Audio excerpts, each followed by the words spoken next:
All right, we're Oh, we're so gonna be off to the races. I was going to say, I wanted to ask about your trip to Costa Rica. Happy Oh, yeah. anniversary. Aw.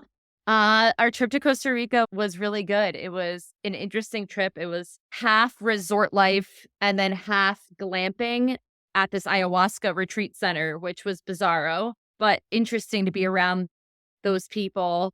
There was no retreat happening. We were able to go because there was no retreat. There was a retreat had canceled, and I had seen this place on someone's Instagram, and it looked stunning and amazing. And I was like, "Where is this? I want to glamp and be in Costa Rican nature." And then I realized that, oh, this is a place where people come and mainly do like plant medicine, and other people can come and host Interest- their retreats. It's not all plant medicine, but I think a lot of it is because they're Well, set up for that. I was going to say, and also probably an amazing backdrop to Yeah, see some. the whole thing is outside. There's not even one area that's inside. Your tent is technically kinda inside, and there's a little air conditioning unit in it, and there's a real bed. So that's where it's glampy. And at night, you can cool it down enough where you can sleep, but if you hang out there in the day, you're frying. Like, there's no way of making it cool and comfortable in there. So you're really outside the entire time you're there, except for when you go to sleep at night, That's which so is cool. cool. It's so, oh my God, Yeah. nature is like the easiest medicine. Yeah, and one day I got sick, which was weird. A whole day where I, like, had no energy, I was super weak, I was queasy. I had diarrhea, like, once, but it was almost like I was having some sort of detox. That's what it felt like in my body, and I wasn't able to do anything but just be, and I had to completely surrender to just going with the flow that day, and I haven't done that, and I can't tell you how long. Well, and And the the flow body, was, there's nothing to do. You're just sitting or, like, laying around here reading, and then this one of the guys who was staying there, he led us through this meditation. We met some weird ass people that were staying there, I love it though. I mean, people say but they want to go it on an was really cool. adventure. Adventure is uncontrolled, technically, right? So Yeah. you had Yeah, quite the yeah, adventure. yeah. So, I might wanna host a retreat there one day because it's such a gorgeous, gorgeous setting, and as far as Mm, reconnecting people back to nature, and you have no choice but to be present, and you it's not like some bougie resort that you can just go back and, like, scroll on Instagram. This is like, you're here. You're in it. You are fully in a jungle, and you have to be really aware and conscious. And when we got there, they had to give us the rundown of like, here are all the things that could kill you. You're not gonna die. We haven't had anyone die yet, but you just have to be aware that we have the world's most venomous snake here. We have scorpions. Make sure you shake your shoes out before you put them on. Aware of that's where you're cool. stepping. I'm like, okay, you can't just be mindlessly wandering. You need to be looking where you're going and really being paying attention to the sounds and the sights. So the That's so person cool. one of the women who lives there was in New York City prior to this, and she was like, "I've had to slow down so much Mm. just living here. I'm so slow now. I walk slow, I think slow." Living the So dream. so yeah, I know. Meanwhile, we're all like, "Well, Yeah, she's like, I was you. Give it a couple years. Man, but I'm excited for this conversation we're gonna have Yeah, today. I know. I miss you. I miss being on the mic with you. I know, I'm so proud of you, though. Insatiable's doing Oh, so great. oh, thank you. I'm so proud of you. As we were saying, I think we both stuck to our values over the years, which is hard to do in our industry, I think. Yeah, it's hard to do, and I wrestle with it a lot. I have that conflict of how to show up and how to make money and be successful, right? And also how to stay true to myself and feel grounded and not like I'm putting on some sort of facade. What do you think Yeah. what values conflict do you think is there? I mean, in our whole industry, especially if you're looking at social media, I think that's the worst. And that's really where you're seeing other people in the industry is you're seeing them show up on social. So much of it is just like a dog and pony show of how people are trying to vie for your attention. And it's like you pay to play. I was saying to Mackie, like, do we get somebody to help us with our social media? Because I absolutely don't like being on social media, but it is such a great platform and has given me the ability to reach people that I wouldn't have otherwise, which I've had awesome clients from there, right? So there's like the shadow side, and then there's light side of something like that. But yeah, I think that a lot of people, they don't mind kind of putting their values to the side a little bit if they know that the marketing tactics that they're going to use are going to get them the result. And the result is always money. And that's okay. It's okay. Like we all want more resources in our life for the most part, but Yeah. Yeah. that's the conflict. Yeah. And it creates this. I was in I was having running my Truce with Food group yesterday, and we were talking about capitalism. Oh, I was saying how now if you go walk on the earth, if you go walk outside barefoot, you're earthing, like it's a thing. And I was saying how capitalism turns everything into a thing. And we were having this discussion around like when that happens around health and wellness, you subconsciously, unconsciously internalize that health is something to consume instead of something to really be, and that there's so much that you can access within yourself, but you don't know that in a capitalistic society because you think you have to have the right workout gear, right? Because if you buy the right workout gear, then you look like someone who that's what fitness is on some level, right? Or you have to buy the right supplements versus being like, well, really, if you're the most important thing is how you're eating, moving, sleeping, the relationships in your life. But that you can't really buy that. I mean, you can I mean, don't get me wrong, Truce with Food is all about that inner work, so you can buy that, but it's not a You're consumer buying a activity. process. What's Yes, happening in what you're doing with clients is they're buying a process to have introspection and to get clear on what their values are and to kind of like unveil what you're talking about, which is look at this capitalistic society that has brainwashed all of us all of us. into thinking that we need X, Y, and Z thing to be happier and healthier. And it will never be enough. No women's sacred cacao ceremony, full moon circle is going to, don't get me wrong, there's value in some of these experiences. But For I think sure. it's also having to understand that this is still wrapped around all of this capitalistic monetization of sacredness in a way and spirituality. We just talked about this on my last podcast that's going to be that's the next thing that's going to be really marketed. Not just regular coffee, it's sacred coffee. It's going to have the shaman will have peed on it for you to enjoy it. Whatever. I mean Yeah, no, I know. I'm I mocking it. Yeah, well, and yeah. Well, and it makes me think of there's this and we were gonna talk about Oprah and weight loss medications and all of that, and I think there's a lot of reasons that people are having such strong reactions to these medications that are shadow and values violations in a way, but I think one of the things is we have there's this America was founded in theory on this belief that of what we call meritocracy, which is like no matter your race, creed, sex, whatever, if you work hard and you have discipline, you can have success, right? That is the story Americans tell themselves. That's a story we need to tell ourselves. And we think that that is just about upward class mobility, but it has it has bled into evangelical Christianity and the prosperity gospel, right? It's like if you're doing things right, you're going to be rewarded. And in the prosperity gospel, you're rewarded with like money and mega churches. And it's like the antithesis of what Jesus like described, right? But it's like, okay, but this is like white Jesus, right? We don't like think about like there's different types of Jesuses. But then I think those of us, and I felt this way for a long time, like I can kind of be smug looking at that. But in the spiritual wellness world, it's like if you do everything right, you're going to lose weight, you're going to be healthy. Or in the wellness spiritual development world, if you manifest correctly, the success there, it's not upward mobility, it's not being saved by Jesus, but it's like you're going to get what you want, which is the success. And so this, Well, yeah, and getting what you want is so interesting when you really get yes, that down and you're like, what does that mean? What are the wants that are very much like the same as so many other people? You think you're being it's not very individual.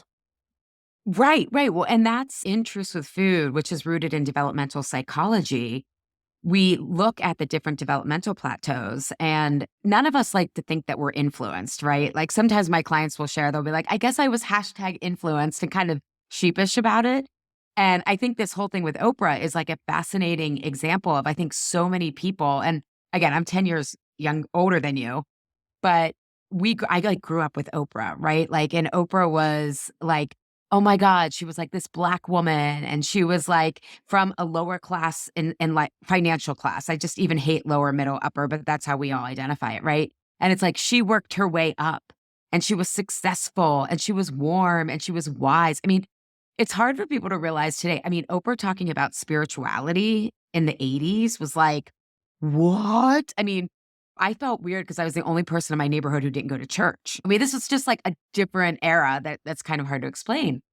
But and then we all could identify with her weight loss struggle. I mean, most of us could. I could. And when we're in and so developmentally, we grow up in our like 0 through 20 and we look to our family, we look to our peers, we look to our work environments and our church environments. And a lot of people might think like, well, I'm not religious, but American culture again is influenced by this white version of Jesus, which is the Puritans like you're disciplined, you sacrifice, you'll be rewarded. And so we come out of like our early 20s, I joke like off the developmental, what am I trying to find? This is my menopausal brain trying to come back online, like the conveyor belt.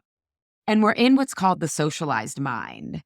And in the socialized mind, which is we what we have learned from these influences, we think it's the way, the answer. And this is how you are to be good, right? So if like you and I grew up in diet culture, right? So it was like how you're good with food is only about calories. It's not about pleasure. It's not about medicine. It's just like, so this is what I have to do to be good, to have a good body. And this is what I have to do. This is a bad body, right? And in the 80s and 90s, it was like thinness, fatness. So it's like a very binary, right, idea. And so if we don't do the developmental work, we really feel like, well, that's the absolute truth. Like you have to be thin for happiness and maximum success, and that's what's good. And so when someone like Oprah, who we've identified with, all of a sudden comes out and says, okay, I'm not struggling anymore. I've taken a medication. What is coming up is like, is that bad? Is it, and especially in this era of like, I should love my body at any size, right? So it's like maybe I've come and loved my body at any size, and I think everyone, I don't believe our weight and worth should be connected. However, if you've like identified with Oprah and you're like, I'm body positive, like this But that's is what you wanna believe. You want to believe that you feel body positive no matter what size you are. You want to believe that we have changed as a culture in that way. But there's this shadow side of this that I know you're gonna get into yeah, that yeah, is like, wait a minute, actually, all along my subconscious really believes that if I can be thin, then my life is gonna be better and I will be happier. But I've been yeah, convincing myself otherwise because also to seem virtuous too. Like I'm a good yeah, person. I believe that we can be this size and be happy and that everybody love each other no matter what. yeah. Exactly, and when you're in the socialized mind, you're not you're really just going with what's good today. So you get distracted by trends, right? I love that your cat's like, "This is So interesting." this is my really fat cat, healthy at any size behind me. Been on a mega weight loss journey for the last couple of years and it's going really well. But he's extremely calorie restricted and we talk about his weight a lot. And I feel bad that this is his existence. Yeah, So and he's interested in this conversation. yeah, and I do wanna say up front because when we're talking about health, like, there are various weights that you can be at to be healthy. Like, so I do wanna say Yeah. there's a lot of nuance here. But to your point, and this actually came up in my Truce with Food group, like, 2 weeks ago, we were kind of doing some of the work, and this one woman we did an episode on Insatiable with our old therapist, Bob, about how fat is not a feeling. So it's like, what do you when you say that you feel fat, what does that actually mean? And she was, like, so brave and vulnerable, and she was like, "I feel disgust, I feel out of control," and afterwards, she felt so bad saying that out loud, and I was like she's like, "I didn't want to offend anyone, I've been overweight," And now she's thinner and she's like, I wouldn't want any, like, I don't know how I would have reacted when I was overweight hearing someone else say that. And I was like, no, this is what we're here to do. Like, we have to air all of this out if we like, if we're going to actually change it and change how we feel about these things. But coming back to Oprah and everything, it's like body positivity. I mean, it's become, again, very capitalistic and not the original roots or intentions. But now it's like, oh, to be virtuous, right? And to be politically correct, I have to think like this and feel like this. And maybe I don't really feel like this, but if I convince myself, and one of my clients was like, she was saying how like I am angry that society looks at your degree of success based on your weight. And I'm like, yeah, that is totally valid. Like, so I don't want to dismiss that. Like that is like injustice, but that's also how we've been socialized to believe. And if you do developmental work and kind of reclaim some of these shadow parts, you can genuinely feel that you can be successful at different weights. And I was telling her because she had a really large reaction to her weight at the doctor's. And I was like, if you're curious, I can share with you what happened to me when I got weighed at the doctor's a year postpartum and was 30 pounds above my post pregnancy weight. And I was just like, the biggest thing was I didn't react to my reactions because I no longer think that I that my possibilities are limited by my weight. I've done this work for 20 years. So I used to think like to get a boyfriend that I wanted to have a boy to that I wanted to date and to have a meaningful career that I had to be I had to be a certain size, a certain weight. And I'm like, I've done all of those things at different weights. And so I was like, when I'm telling you how I walk myself through this, you have to understand that I have completely separated my weight from my worth. So I think that's important because when you can do that, then you can hear all the different health information that's coming out here, not just about Ozempic or weight loss medications, but vegan, ancestral diet. Like you say anything these days, right? COVID-19 vaccine, home birth, C-section. Like everyone has such strong reactions to everything. And it's really based on like what's trending and not, and what may or may not be true for you. But when we're in the socialized mind, and we all start there in adulthoods because you do want to have some moral compass of what's good and bad, right? You don't want to just like come out of your adulthood and be on your own and be like, well, I don't know how to show up at all. But if you, in the socialized mind, your group is to maintain group harmony. And so your focus is on how do I look good? How do I make sure that I uphold the group norms?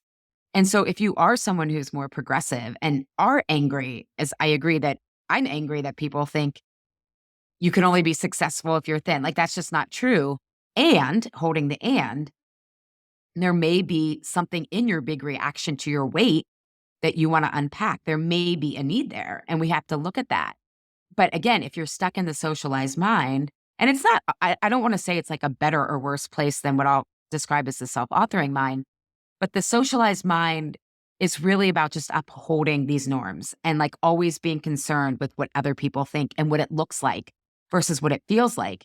And I think in American culture with capitalism, with how hard it is to be healthy in this country, from you can't drink your water, you're supposed to work all the time. Like there's so much, you do have to put work into it. And you do have to be counterculture in many ways, I think, to be healthy here.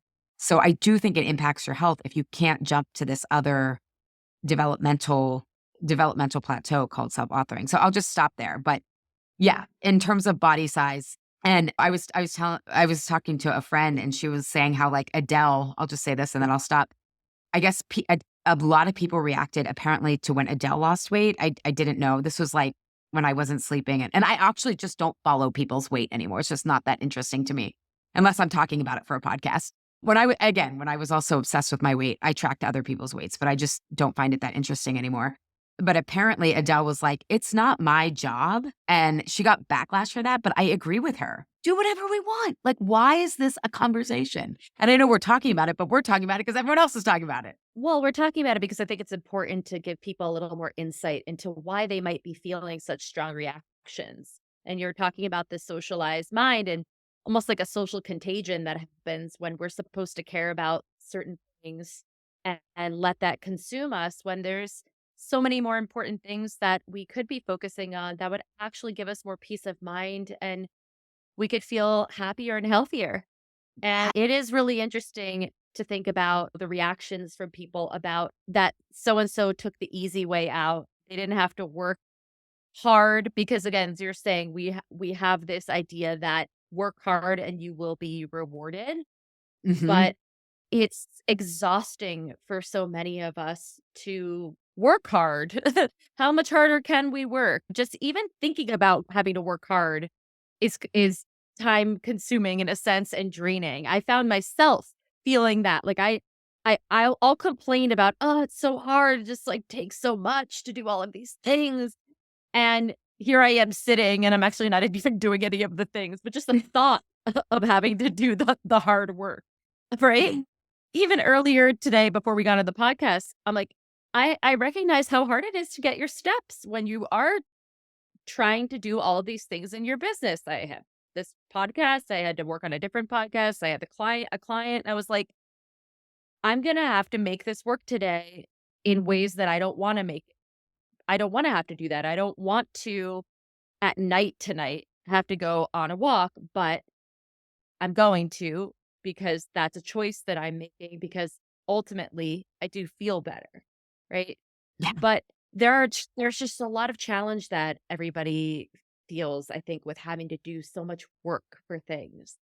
And I'll be the first to tell you as a fitness professional that it takes a lot of work to have a certain body type that people are often looking for. The very lean, shredded look or whatever they're seeing on TV. And the reality of that is it's a ton of sacrifice. And I have a lifestyle being in my industry that I have upheld for a long time that it's not normal and it's not feasible for many people to do what I do. And I don't have children. I don't have a 9 to 5 job. So my priority in my life is I train like I'm an athlete. Yeah. Like it's my full-time job to keep this body. And I know that this is temporary, but I'm realistic about that with people. This Yeah. is not something that you can just have. But with Ozempic, that does give, I mean, yes and no, but that gives people another opportunity for something easier. And I don't blame people for wanting that easier choice to Yeah. finally feel like what they've been wanting for a long time. But I want to dissect more about what do people actually want, not what they think they want, which is thinness equals successfulness equals acceptance. What do they really want? Yes, I love that you asked that. So, yeah, and it's also just interesting hearing because again, I'm in the wellness space, but you're in the fitness space, and so I think people come to you for or you just have very different clients that it's just interesting that people want to be like that shredded. I'm like, because I look at that and I'm like, I do not have the bandwidth for that. Like, I'm just like, I've written myself off. I mean, I feel great enough in Yeah. my body, but it's It's just a interesting. small percentage. I wouldn't say it's the majority, but people do want to know, like, I want abs. How do I get abs? I'm like, oh gosh, okay. I Let me know. tell you the reality of this. And Yeah. then I discourage people from it. Like, no, it's not worth it. It's Yeah. not a fun journey to be on. And it's not that it's not healthy. You can be healthy and have abs, but it's not worth the sacrifice that you have to put into it. It will make you less happy with life. Yeah. I think again, I think we forget that like health isn't about what it like only what you look like. I mean, don't get me wrong, I have a certain level of vanity, but it's like for me, it's like what can health enable you to do? Like I always say health is the vehicle, but where are you driving to? And I think it's such hard work when you're only looking at, well, how much weight am I going to lose? Or what is the end result instead of, wait a second, how do I connect like, I connect my workouts to having energy for the day. So, even though I was just saying this actually to another client, like 25-year-old Allie would look at 45-year-old Allie who lifts and gets to the gym 5 days a week. I have a lot of walking built into my life. It's why I live in a city so that I can walk more because it gives me more energy. And I eat really well. And I was like, 25-year-old me would have been like, she is so disciplined. And 45-year-old me is like, this does not take discipline. Like, I just want to feel great. but I'm also like not, and again, I say this as someone who's in like a quote, average normal body. I know that if I was like much bigger, I might have a different experience of prejudice and fat phobia. But it's like, I'm not doing this anymore just for my weight. Like, I'm doing it so that I feel great. I don't want to age like the average American. Like, I don't want to, I'm an older mom. I have a 4-year-old. I want to be around to see Essa live. Like, I just have these deeper intrinsic, like, values around vitality that are so much bigger than weight that this doesn't feel hard. Like, I love the gym. It's my social outlet. I think strength training makes you feel so amazing, and especially going through menopause, it's like it's helping me make up for the lack of hormones that I have. So it's like this is just kind of what you gotta do in your 40s. So I think it's I don't know. I don't know A why I got different off on. it's a different prioritization is what you're sharing. Yeah. And how you're prioritizing it because you have deeper meaning Yeah. underneath it. But I think we were talking about just taking the easy way out Oh, yes, and yes. also what are people really want from this? The underlying when I know you Yes. work with clients to really figure that out for themselves. Yes, yes. So let's dissect the like hard work plus discipline equals success. And I think a lot of people think of discipline as just hard work. And so when someone like Oprah, quote unquote, or a lot of wealthy people can afford this, because apparently this medication is like very expensive. So it's like, oh, rich people get the easy way out again. No, I'm just kidding. Although I think some people still think really, really wealthy people. I mean, Oprah's an exception, but most really, really wealthy people have had family money and a network. So even though we think financial success equals hard work plus discipline, there's a lot more to the story in the same way that we all, and you can tell me if you're wrong, if you think I'm wrong about this, Juliet, but I've kind of come to the conclusion that we all have a certain body type. And if you're going to be healthy about your health and weight, you can't really change it that drastically. Like, do you think that's true? I do think that's true unless you take very, very drastic measures and you dedicate a lot of your day to changing your body. Like, if you wanted to do a bodybuilding competition, Ali, we could go there, but it would be your full-time job. But we Yeah. could do it. Oh, yeah. But Yeah. yeah, for the most part, yeah, we all have body shapes and shapes, and you're not moving the needle that much, but you can feel a lot better. You can improve your cardiovascular health, your power output, your strength. That stuff can improve tenfold, but you might not actually see a huge difference in how you look. That's hard for people to because that's what they want. They want that reward a lot to be that they change their physique. Yeah. And I get it. I mean, again, I'm saying this as someone who has lost 20 pounds. I mean, it took me 2 or 3 years. I was texting you. I'm like, "How many calories do I need?" Like, I had not counted calories in years, but I cared enough. I mean, but I also knew that weight couldn't be so central that because if it's the main like, my health and longevity was centered, and then weight loss was, like, in the background. And again, I've done a lot of work to make that happen. But I think what we think, okay, so when we're in the socialized mind, we also think in binary thoughts. So that's why when people come to you and they're like, I'm all or nothing, it's like, because they're in the socialized mind around this. And so the basic binary that we've been conditioned to believe that is really built from this hard work plus discipline equals success is that thinness equals discipline, control, hard work, and success. And fatness is the exact opposite of that, which is lazy, out of control, unsuccessful, and undisciplined. Weak, maybe strong, right? So we're going a level deeper than body image in terms of like a lot of the conversation around body image is like, well, like yourself at any size, or I've always been like, now that I'm healthier about it, like, well, who cares what your body looks like? Like, don't let that influence your action at all. Like, don't have to be thinking about it. But the reaction to someone, quote unquote, taking the easy way out, or someone when they're like, I mean, we're kicking it old school now, but like Biggest Loser. Oh my God, those people worked so hard. They were so disciplined. I'm so happy for their success, right? What's happening is when someone violates that belief system, it like it's like, "Oh my god," like, I'm having a strong reaction. maybe because I'm working so hard and not having the same success. Fuck, right? Or it can be like, oh, why can't I work that hard? I want to be that successful, right? So if you don't question this belief system that, hey, most people's body sizes, maybe you can easily, I don't want to say easily, but maybe 20, 30 pounds either way, you can manage, but you're not going to dramatically change your body size.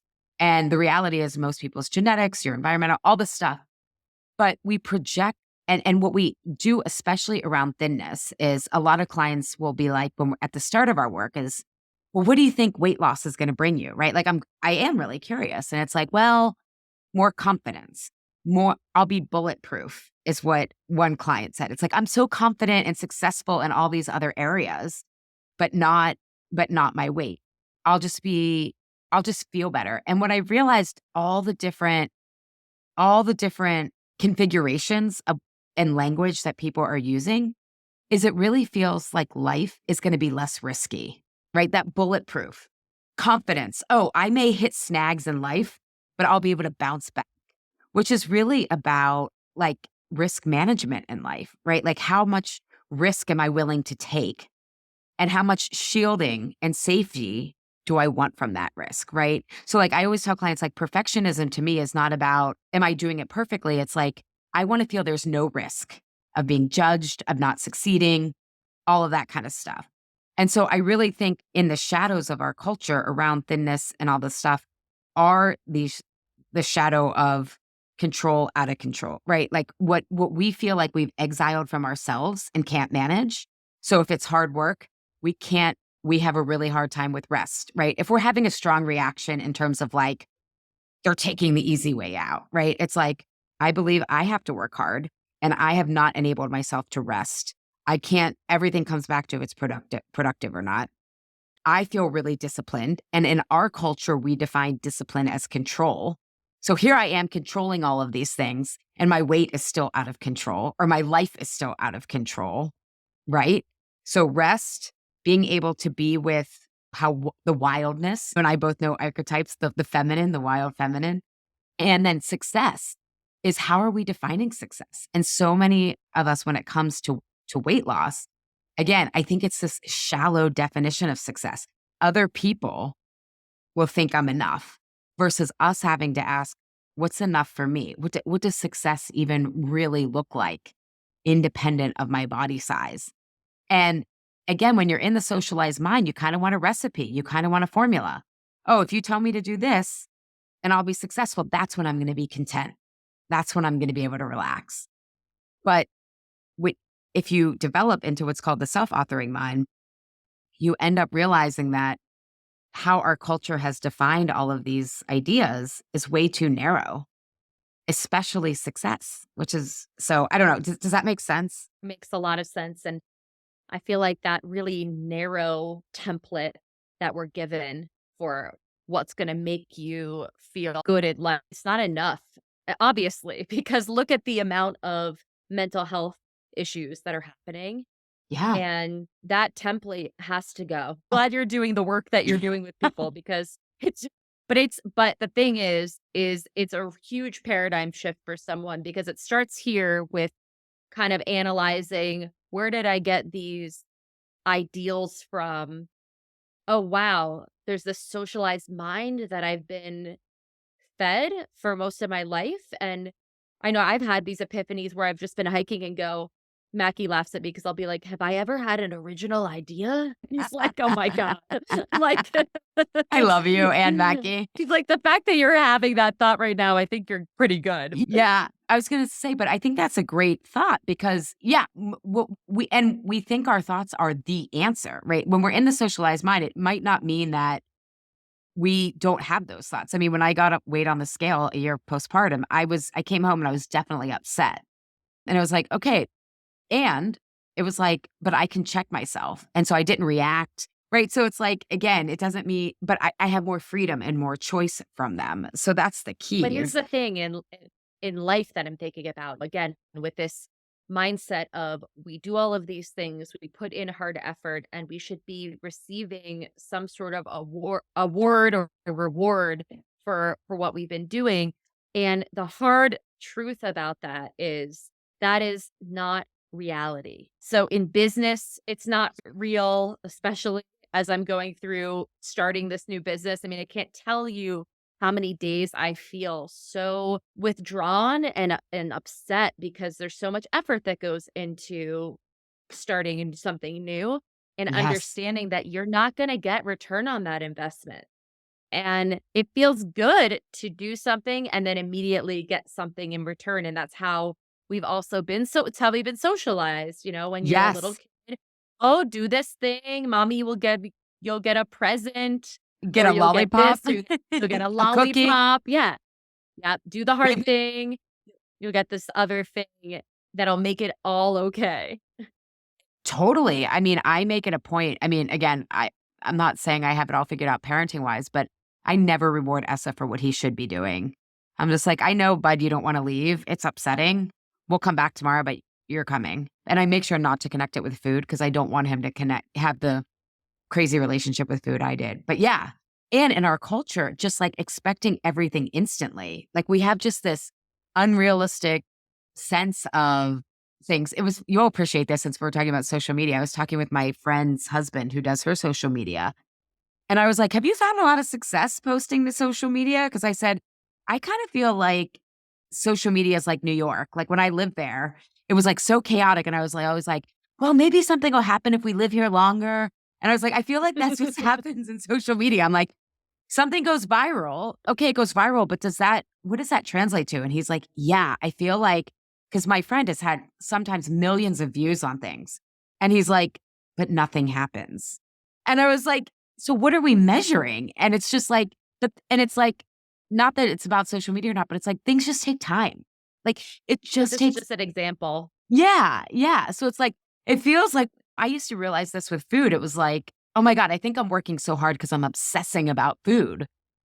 But it's like, and I'm trying to meal plan, I'm doing all this stuff. I feel like I'm working so hard.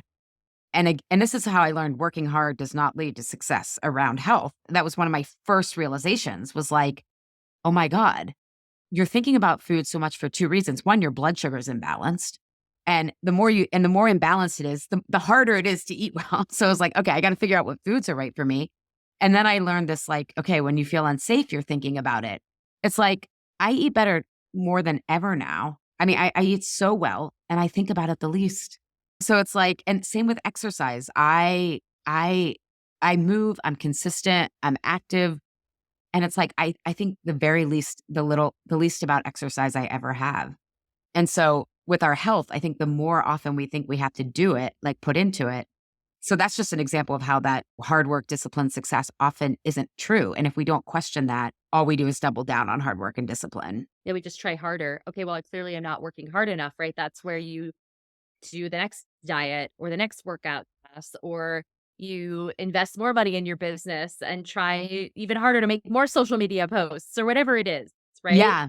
And then there's the never enough mentality too, that it's just like we're trying to fill some need that needs to be met, but it's not being met through these avenues. And I would love to hear more about that with when you're working with clients, because so you're working through this self-authoring aspect of ourselves with people, and they're uncovering, wow, I've made all this meaning around all of these things in my life, and I'm realizing that that's not really my truth. So how do we then go to discover what is our truth and what will feel more authentic to who we are? I'm discovering that with work right now with myself. This is my journey with work. I know you've been through this too with work. We've talked about this, and you give me the best advice because it's really for me. I need to soften a lot because I'm just I'm so hard on myself. And Yeah. it's a lot of that, and it is a lot of that, like that mindset around I need to be productive and doing all of these things in order to get a result. But the truth is, that's not really the truth, Yeah. always. It isn't. And I mean, I'd be curious to hear your thoughts around like trusting and timing, because that's kind of my edge right now. But yeah, yeah, and it's funny. I mean, we've been talking about weight, but we could talk about this with business because in our Well, I industry, think it again, applies oh, it's to all the same. everything. It's the What same you do, formula. Allie, and I want to tell people this as the listeners, what Ali does is it starts with weight and maybe somebody's body image issues that they've had for a long time that have really self-consumed them. And this is how I know Ali because Ali was my coach years ago when I was going through my own issues around food and body and self-hatred and all, and it was really just taking out all of these things and really putting them onto myself versus looking at, "Oh, I went through a trauma. Oh, I went through all of these things, and this is a side effect of what really happened to me, and I'm learning how to actually be self-authoring and love myself." So that's just the catalyst when somebody has food and weight issues. Then you get into the real stuff, which is the rest of your life. That stuff's like, that's like That's the peanuts, easy stuff. Yeah. that's the easy stuff when you don't love your stomach when you look in the mirror. I don't mean to minimize this because as I know, and it was It's very all-consuming in my life, and it was psychological warfare at times, but that's why I then say we step truce because you have to end exactly, the we battle. step into this other place, and that and I know is where you are most excited about too, this real psychological change and this meeting of yourself that happens after Yes. you start Yeah. to create that truce with food. Yeah. Thank you for saying that. Yeah. Because I mean, I use the same framework when I was in the socialized mind around, I guess, 3 or 4 years ago, around like, okay, what makes you successful in business? Oh, you have to make 6 figures. Right. And it's like, so I beat myself up for so many years because it took me so long to get there. And then once I got there, I was like, okay, now what? And I was like, this is like how I used to be with my weight, right? I was like, oh my God, it's the same exact process as like, now what? And I happened to be postpartum and menopause at the same time. And so it was like, I can't work harder. And so I had to really get clear on like, what is enough? And so what I think you're saying is there's like core needs. And I think that there are 3 core needs that we get stuck when we think we have, when we think around food and our body. I think there's 3 core needs. I think when it comes to I think we all wanna be successful for sure. But I think what capitalism does is it takes the need for us to be distinct as human beings, it pours gasoline on it, and we feel we need to be exceptional. And so that was the big story I had to work through. It's like I after postpartum and going through menopause at the same time, I was like, and my health was falling apart, and it was like, I need to stop overworking, and so that was my last vice, and for me to stop overworking, I had to realize I had this story that I have to work hard to be successful, and to be successful, I have to be exceptional, and I think there's a core need, and I think, again, and when you're in entrepreneurship, it's like, "How are you different? What's your point of view? What's your brand?" Right? So it's like, "Oh, yes, I have to be exceptional," right? But I think we all have desires to be distinct, right? And this is actually what my undergraduate thesis was on, is that optimal distinctiveness, that we have a desire to be part of a group, but also distinct, optimal distinctiveness. And in America, we really value individualism. So that gets turned up like 2000 degrees. So I think a lot of times we think how we're going to be distinct and we think how we're going to be exceptional is to be thin. And I realized that I've known the dieting stats, right? For like, we all know the dieting stats. But because I had this story that I had to be exceptional, and in some ways I've been exceptional, there's also ways I've been very unexceptional and normal.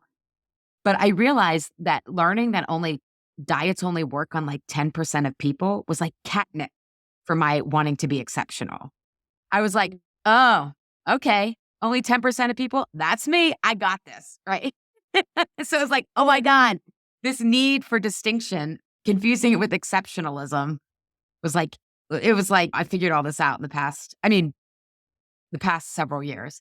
But so I think we all have this need to be distinct, and we're confusing, and that is part of thinness and success. The second need is I think we all have a need to take risks. I think if you think of nature, which is kind of my guiding philosophy, nature is always evolving in complexity, right? Like it's always evolving. And I think for us in our lives, and you know this with training people, you always have to push just beyond what someone's comfortable, right? Manageable risks. because otherwise they're not going to continue to get strong, right? Even with our nervous system likes novelty. People think they get bored with food.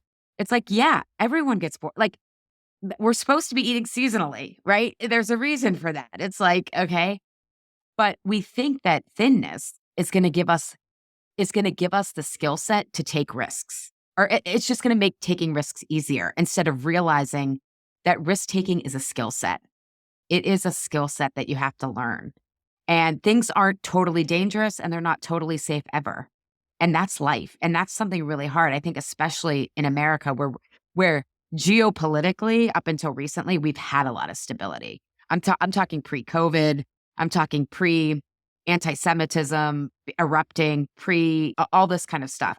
And of course, I also say that as a white person with relative privilege, but from no one's like there have not been wars fought on this soil since like the Civil War is what I'm really thinking about.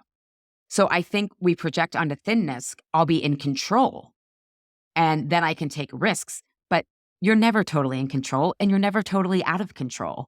And it's really about learning how to choose when you have setbacks, when you have wins, right? Like, so I think there's this need to take risks. And we don't learn how to do that if we think we can only do that at a certain body type. And then the last need I think we have is a deep need for belonging. And neuroscience has now proven to us that belonging is even more important than Maslow's baseline hierarchy of needs. And I learned about this in Dr. Deborah McNamara's book, Nourished. And she talked about how first Maslow did not have a great relationship with his parents or caretakers. So how would he ever know belonging is so important? And he also didn't have the benefit of neuroscience. But if you think about it, it makes sense. If you're a kid, you can't secure food, shelter, water unless someone cares enough about you, right? So that deep need to belong, to not have to be on, to be able to shine your freak flag, to come with, get support. And I think we think, oh, it'll be easier to be the real me. People will like me more if I'm thin. And again, most of us aren't on the extremes of like of thinness, fatness. We're all somewhere in the middle. So this makes it even harder to be like, well, it would be more. But I think those are three human needs that we confuse with I'll be more popular if I'm thinner. I'll have more power if I'm thinner. And again, there's some truth to that here and there, but those three needs can be met at any weight. Leads into not just weight, but very much just appearance in general, right? We Yes. see with the onset of cosmetic surgery and how that's just very normal that your face doesn't move anymore. Yeah. That's just what it is. Yeah. And Or I, your lips are plumpier. ah, This everybody kind of trying to look similar to one another again for that sense of I'm belonging, I'm a part of this tribe, we're all in this together. It's very and subconscious. well, and it's I'm young, right? Because our culture really values youthfulness, right? It's like, granted, I'm at a sweet spot in my 40s, and I'm like, every decade, don't want to go back. I live the shit out of them. I am so content right now. I mean, I may feel different in my 50s, right? So let's circle back. But it's like I'm healthy, I'm alive, I'm like at a really great career point. It's just like I don't know, but I think our culture is obsessed. And I think also we have a very death phobic culture because I don't think that people value like the everyday living very much. I think it's always like once you reach this, once you reach that, once you get there. And as you high, death used to be so much more present in our life, just in terms of like plagues, but people used to die at home. People, I mean, there was just not most children, like not a lot of people survived when they were like little. Women died in childbirth. Like death was just a lot more present. And when it's a lot more present, you get really clear that you don't want to spend your whole life, say, working just to retire. Do you know what I mean? Or this of death, that all things come to an end, Yeah. including your perfect skin that you had at 25, Yes. including your breasts that at one point might have sat a little higher than they do now, right? Like this is just the nature. Like when you look to nature, like you said, it's death and rebirth, death and rebirth. And we have that in our own lives with so many things, but we've never really been taught to look at it life in that way. That look, that was part of your life that is no longer. That was a death. Now we are birthing a new part of your life. This next decade of your life is going to unfold in this really beautiful new way instead of trying to fight so hard to maintain your youthfulness or whatever you had at one point in your life.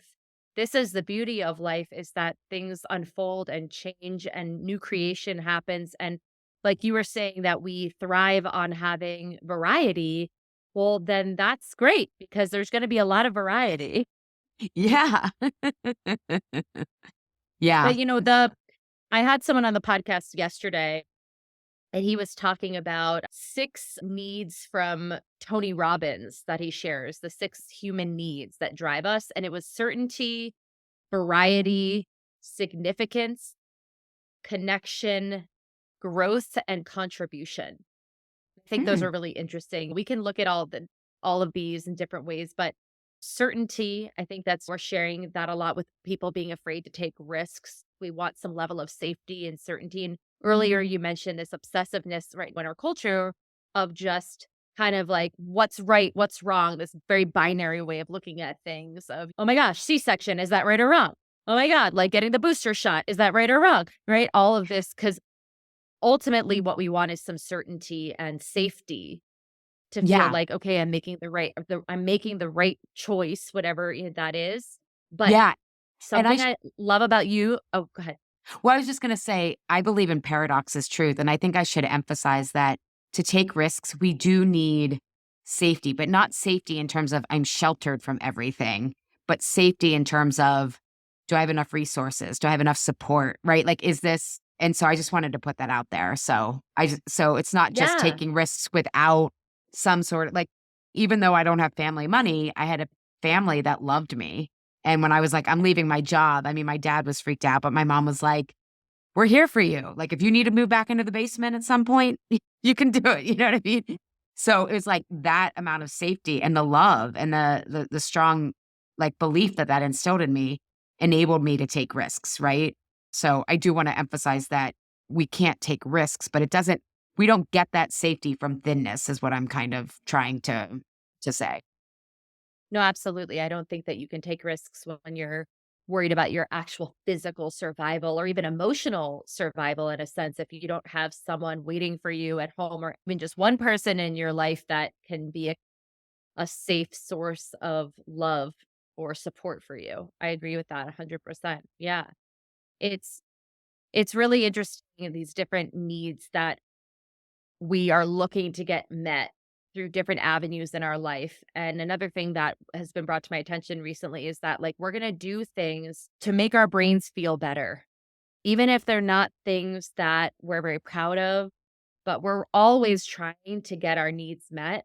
And it's not Mm. always through what we really need, but we're just trying to make ourselves feel better. Ultimately, I take so much like solace in that. I'm like, okay, of course we can improve ourselves, right? We can get stuck in that self-improvement journey too. I find that that's a whole Oh, nother yeah. podcast that we can have, Yeah. right? Where it's not the never enough, I'm never enough, I have to always be, like, improving, that's also a part of everything that we're talking about here. It It's is. all wrapped up in the same thing, right? Totally. So when you're working through this process with clients, I'd love to hear just some of the overall themes of outcomes that you find with people when they are able to let go of this connection with, "I need to be thin in order to be successful and to have a better life." Where do you Yeah. find this takes people? Oh, well, I'll give you a couple of things. It's so wide ranging because it is so unique to the person, but about 80% of my clients have career shifts, which is fascinating to me. Some of the they start becoming more confident to ask for more money, go to jobs. They start to trust that they can feel good, right? Because that's a big thing too of if like I can if only if I work hard and am disciplined, can I then I have success. Success means feeling good. And it's like, no, the same way you can't hate yourself into a loving relationship with yourself. Like your health routine has to be sustainable. It has to feel good so that you can go the distance to reach your goals. But that's with life too. Like, don't put it off. Like, what do you want to ask? Because I teach them how to take manageable risks Because once you can start to decouple that weight, that you have to wait on your weight starts becoming a lot less significant. It's just it and paradoxically, if you do need to lose weight or you want to lose weight, that's when it's easier. When there doesn't feel so much pressure around it, right? It's like, again, I keep coming back to the last 4 years, but this is fresh for me. But it's like, even though I was so upset with my weight, I knew nothing in my life was going to change if I lost the 30 pounds. And it hasn't. Nothing has changed. I mean, I've lost 20 pounds and I feel better, but I'm still showing up. Showed up as me consistently the past 4 years. I've not held back because, and I'm a health coach. Like, it can be very easily to be like, oh my God, people don't think I know what I'm doing. But I have worked through that myself, that if people believe that, whatever. And some people will. And maybe I haven't been as successful because I'm not a size 6 or 8. I don't know. Who knows? I'm successful enough for myself. So that's a big one. It's a career shift, is realizing that I can take these risks to do more of what I want and get paid more, or become a lot of my clients. And this is years later, they get into the healing arts. One woman's become an energy healer. It's just very fascinating what this kind of work opens up. I think the second thing is clients who really get that body image is not about what they look like. So, like my one client, Kinsey, who was on my podcast last season, she's like, I catch it so much faster. Like, the minute I start thinking, oh, I need to lose weight, I'm like, where's my shit coming up? Where's my shit coming up? And she can diagnose what's actually happening. And it's not about the weight. She's trying to control things, right? It's like, what is she trying to control? Well, she's building a business, right? So it's like, oh, okay. So people can they really, maybe intellectually, you're hearing all this and it's like, yeah, weight shouldn't matter. But you get on a deep level that it does not have the power you think it does. I think the third thing is clients realize where they actually have a lot of control that they didn't think they had before. So with their health. So, oh, I thought I had to take all these melatonin supplements for sleep. Well, why weren't you making enough melatonin? Maybe your blood sugar. So those or I was having all of this anxiety, and now my blood sugar is balanced. So I don't have anxiety anymore. So realizing that they actually do have control and where they have control. And I think overall, one client was like, this saved my life, the life that was meant for me. And it was just like that, I think, is one of the best testimonials, because she really became self-authoring. It was like, and I think most of us don't want other people's lives. I think we want the best life for ourselves. And yet we're all out here trying to live what other people tell us is good. Well, it's because it's really hard to take that stance and to have agency and to say, this is a level of confidence. People think they want confidence from being thin, but the confidence that you really want is to be true to yourself and to live a life that is yours, and not looking outside of yourself all the time to who's going to help me be better, or, oh, that's what I should be doing because that seems to be what everybody else is doing, like you're saying, that socialized mind.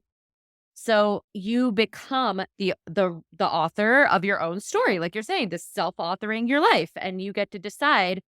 I always think of like every day as like a page that we write in our life book. What today and every day can be different. You can write a totally different page. Your next chapter could be totally different than the last chapter, but we have to give ourselves permission to let it be that way instead of having it look very scripted Yeah. and and Yeah. quote unquote controlled and perfect, which really Yes. doesn't leave any room for surprise and delight and the things that really make life so wonderful. Yes. Yes. And you mentioning perfectionism, I think that's the other huge thing that clients walk away with, is all these things that they thought, this is who I am. I'm a perfectionist. I'm a people pleaser. I'm this. I'm a control freak. They realize all of those are actually protection strategies. And when that happens, you start having so much more flexible thinking about yourself, other people, and life. And so many clients are like, I cannot believe what this work has opened me up to. Like, I am open and open-minded to things that I used to judge and now I don't, or whatever it is. But what's interesting, in some cultures, especially more indigenous, they really believe identity is emergent, right? Like, what is this experience going to bring out of you? Like, you and I, our friendship, it brings something different out in us than like Mackie brings out in you and Carlos brings out in me and it's like, oh my God, but if you're like, I have to be this way, you miss out on that life force of like, what side of this is gonna bring out in me? Like becoming a mother has brought out this total playful, it's been so I can like tear up. It's so healing for me because I will always have emotion around just going through cancer so early. And it's like, oh my God, having a toddler, like I am like chasing him everywhere. I'm running, we're playing like, and it's just like pure, uncomplicated joy. And that is so healing for me. And I think if I wouldn't have had my own truce with food, I wouldn't have known to challenge my infertility diagnosis. I wouldn't have known that there were other options other than what Western medicine told me were my options, which were pretty much none. And so I think it opens up so many more possibilities as well. So yeah. Then do you find though at this place that you're in where you have all of these possibilities and so much choice for yourself that you ever are craving like, gosh, I just wish that I could just have like one or two options like I used to? Because sometimes I think about that with myself because I'm like, wow, I'm really driving this bus. Yeah, I know, right? There's a lot of response. And that's the flip side, right? It's funny you should say that because Essa had a fever. This was like several months ago. And I didn't want to give him, I don't give him Tylenol because it depletes something. But I was thinking about how I didn't intervene with it, even with Motrin or anything. And I was like, oh, this is why people want to listen to the doctor. Because if something were to happen to him, and again, there were other symptoms that he was fine. He wasn't nauseous or it was just a fever from like a viral infection. But I was like, this is why people wanna say, like, well, I listened to what the doctor said because I'd feel, like, horrible if that fever did something to him. It was fine, but I was like, "Oh, this is why you don't wanna go against the quote, unquote, experts." Yeah, no, I know what you mean, and I think, again, I think this comes back to values and how we define the values, and so I think it's always, like, making decisions through those choices and then, like, getting more information. But, yeah, there especially, like, where we live in the city right now in Pittsburgh, and it like, the schooling issue for Essa is hard, and it's like, well, we could sell our house, buy something in the suburbs, pay it off, send him to public school, and be retired if we want. It's like, not really be retired, but, like, there'd be so much more financial freedom. And I'm like, "But I don't wanna move to the suburbs." And it's like, so but I'm really going back and forth, like, that's an example, but I'm like, I'm just gonna stick with, like, my values. Like, I have to keep revisiting what are my values. And believe it or not, my health value really plays into that. Like being able to walk so many places, being able to bike to the gym, that seems so simple, but that like makes my life so happy. I hate driving. I fucking hate it. So it's like, okay, but life is a bunch of trade-offs. So you gotta, but yeah, I know what you mean. I wish sometimes someone would just tell me what to do for sure. Not around my health, but definitely around other life decisions. Well, I think that's full circle in this podcast as far as what we've been sharing when we're talking about something like Ozempic and it being such a hot topic right now. I think people are they're looking for the certainty, the easy thing, and I don't blame people. This is not like you're good or you're bad for being self-authoring or being in socialized mind. It's just really great to ask yourself questions and get to know yourself beyond what maybe you've been told and of who you are and what you should be doing. And that might lead you down a path of quitting your job and changing your whole life, like Hallie's sharing, or it might not. I mean, at the end of the day, why I'm so passionate about this podcast in general is just I'm just curious about human beings and what Yes, makes us all tick and do the things that we do. And I know. I And do love we the work know why we do and the things we and do do? we even know? Like, we are meaning-making machines at the end of the day, and we create all of these theories and philosophies around the human experience, and it's really fun to It talk is. about. Yeah. And I'm glad you said questions. I'll just leave everyone. I think one of the biggest questions you can ask, whether it's the COVID vaccine or the COVID-19 vaccine to Ozempic to whatever health choice, if you're having a big reaction around it, I just think I would get really curious. Like, what is this reaction about? Because it's not about the thing. Like, what does this feel like? If you're like, yes, if you're like an immediate yes or no, that's probably a pretty strong reaction, believe it or not. Like, intuition takes time. It's softer, it's more neutral. So I would just ask yourself, like, why do I feel like, yes, this is the answer, or no, this is not the answer? And just get a little curious about what values does it feel like this is separating you from or connecting you to. Beautiful. Where can people find you? What have you got going on right now? Yeah. What do I have going on? I'm just living my life, man, like it's golden. She's riding her bike to the gym. Yeah, not yet. Daylight savings time. Once it gets lighter out. It was light for like 3 mornings, and then it went dark. I have my Truce coaching certification coming up in July. So for anyone who works with stubborn change, wants to help people become more self-authoring around the most stubborn problems, whether it's Kinsey, who I mentioned, her program, she's a therapist and minister. She created a program called Restore that helps clergy take care of themselves because clergy are burning out because Wow. they're such big caregivers and the world's on fire. Another one of my clients, a naturopathic physician, and she's sober herself. So she created a program called Swell to help people who are a couple years sober in their journey, like physically restore and then also continue on the emotional recovery work. So it's really for coaches, therapists who want to get into coaching, any kind of coach who works with people on stubborn change. And you can find out about that at alishapiro.com/Truce coaching certification. It's trauma informed, it's ICF certified. If you're a certified nutrition specialist, you can get CEUs for that. And then in the fall, I'll have Why Am I Eating This Now coming up. And then the Insatiable podcast, which Juliet, if you listen to the first 100 episodes, was on the mic with me. And then, yeah. And so, yeah, and alishapiro.com. And I also have an Insatiable community call free every month for people, for me to help coach them on their next step. And you can get those details at alishapiro.com/gathering. That's cool. I didn't know that you did a once a month call like that with people. That's amazing. It's super fun. And people like, I mean, last month someone came, they weren't sleeping. They were trying to do the keto for menopause diet. I was like, you got to eat carbs.